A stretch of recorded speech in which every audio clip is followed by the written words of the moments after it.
Have you ever heard someone say, "Do not adjust your set"? It's a funny expression, isn't it? These days, it's usually said as a joke when something weird is going on that just doesn't look right. But some of you may be old enough to remember that phrase being a broadcast thing that would appear on your television screen. My name is Ian Currey, and this is Thinking Out Loud. Come on, let me tell you what I think.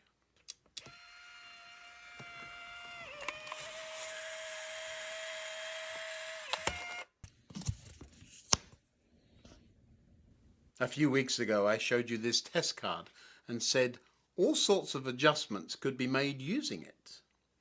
Well, some of you are curious enough to wonder how it worked. Now, instead of trying to explain how to use something now largely relegated to history, let me very quickly show you just a couple of things. Do you see the circle in the middle there? Does it look like a circle to you? More or less? Well, what if it isn't round? How would you know? With this particular image, there are ways of lining up some of the points and squares, and if those things are right, then the circle will be a circle.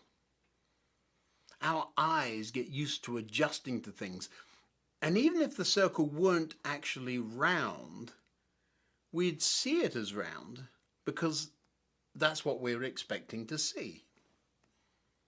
If I overlay how the test card is supposed to look, you can see that indeed something is not quite right. Without comparison to a standard or knowing what we're looking for, you'd find it very difficult to see that the circle was actually not round at all. Once you're used to seeing things in a warped way, when the real thing comes along, you might even argue, it isn't right. When the facts are pointed out to you, you might even go as far as to say, well, I'm used to it the way it was, and it looks right to me. When I was a young TV technician, I once had a customer complain. The complaint was that the newsreader's head was now smaller than it used to be before I repaired their TV. The poor presenter had had his head stretched for quite some time, apparently. Another example of this was when my father used to work for a large bank in the City of London.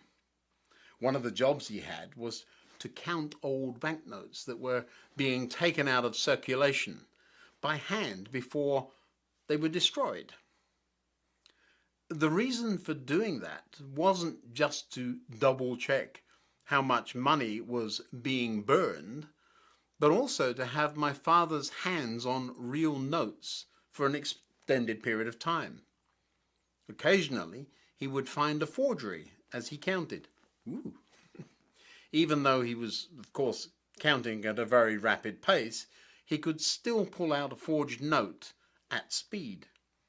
He explained that it wasn't that he could tell what was specifically wrong or what was up with the bad note. It was that he was so familiar with the good notes.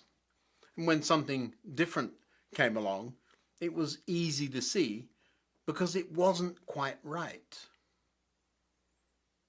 As we go through life trying to follow Jesus and his teachings, it can be very easy to get distracted and to get off track. There are so many strange ways of thinking these days, aren't there? Jesus himself talked about how this works.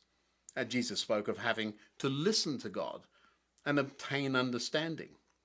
So often these days, people answer their own questions without stopping to listen to the real answers and then wonder why they're getting all confused.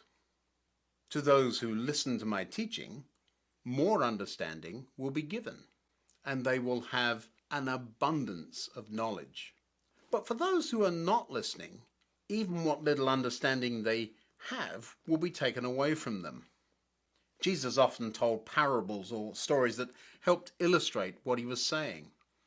But you still have to actually listen and not just assume that what's going to be said will be what you think you already know. Jesus goes on to say, that is why I use these parables, for they look, but they don't really see. They hear, but they don't really listen or understand. When you see what I do, you will not comprehend. For the hearts of these people are hardened, and their ears cannot hear, and they have closed their eyes, so their eyes can't see, and their ears cannot hear, and their hearts cannot understand, and they cannot turn to me and let me heal them. But blessed are your eyes because they see, and your ears because they hear.